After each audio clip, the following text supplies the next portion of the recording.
যেদিন ছেলে স্কুলে যায় সেদিন না সকাল থেকে পুরো ধুম লেগে যায়, মানে কোনটা ছেড়ে কোনটা আগে করব সেটা বুঝে উঠতে পারি না। তো যাই হোক, আজকে কিন্তু সোনা স্কুলে যাবে অনেক দিন পরে। আসলে গরমের ছুটি পরে একদিন না দুদিন গিয়েছিল, তারপরে তো একবার শরীর খারাপ হলো, তারপরে এই যে কপাল ফাটিয়ে দিল, এই করে আর স্কুলে যাওয়া হয়নি। তো আজকে স্কুলে যাবে, তো সেই জন্য কিন্তু আজকে আমি অনেকটা সকালে উঠেছি, আর সোনাও কিন্তু অনেক সকালে উঠেছে, ওই 6:30 মতো তখন বাজে। তারপরে কিন্তু আমি ঘরের সমস্ত কাজ বাজ সেরে তারপরে চলে এসেছি রান্নাঘরে। বললো আমাকে আজকে একটু চাউমিন বানিয়ে দাও, টিফিন নিয়ে যাবো। বললাম কি খেয়ে যাবি? বললো চাউমিনটাই খেয়ে যাবো। বলেছিলাম যে ভাত আর মাছ ভাজা করে দিই, বললো না, ভাত খেলে নাকি ওর স্কুলে গিয়ে ঘুম পায়, আর তার মধ্যে হচ্ছে ওর অভ্যাস নেই ভাত খেয়ে যাওয়া। আসলে আমরা তো অনেকটা রাস্তা হেঁটে তারপরে স্টেশনে যাই, তো সেই জন্য ভাত খেয়ে গেলে হাঁটতে প্রচুর কষ্ট হয়। আর আজকে যেহেতু ওর বাবা বাড়িতে রয়েছে সেই জন্য ওর বাবাই কিন্তু নিয়ে যাচ্ছে। যাই হোক, ওদেরকে আমি বের করে দিয়ে এখন এই যে আমার একটু নিশ্চিন্ত। এবার কিন্তু আমি রান্নাঘরে এসে সমস্ত রান্নার জোগাড় করে নিয়েছি। তো ভেবেছিলাম যে স্নান পুজো করে তারপরে রান্নাটা করব, তারপর ভাবলাম রান্নাঘরে যখন একবার ঢুকেই পড়েছি একেবারে রান্না বান্না সেরেই তারপরেই স্নানে যাব, ভালো লাগবে তাহলে। সেই মতোই কিন্তু আমি রান্নাটা বসিয়ে দিয়েছি। রান্না হবে কারকোল ভাজা, তোমরা কারকোল বলো না কাকরোল বলো, যাই হোক আমি কিন্তু কারকোল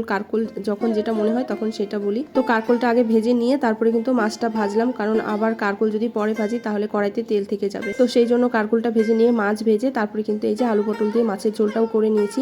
আজকে কিন্তু একদমই সিম্পল রান্না বান্না করেছি, কারকোল ভাজা আর হচ্ছে মাছের ঝোল। তো রান্না কমপ্লিট করে স্নান পুজো সেরে এই যে বসে পড়েছি এখন খেতে। চন্দনকে বললাম যে তুমি খাবে নাকি, বললো না এখন আমার খিদে পাইনি। আসলে সকালবেলা আমরা চাউমিন ব্রেকফাস্ট করেছিলাম, তবে আমার কিন্তু খিদে পেয়ে গেছে, আর গরম গরম খেতে আমার ভালো লাগে।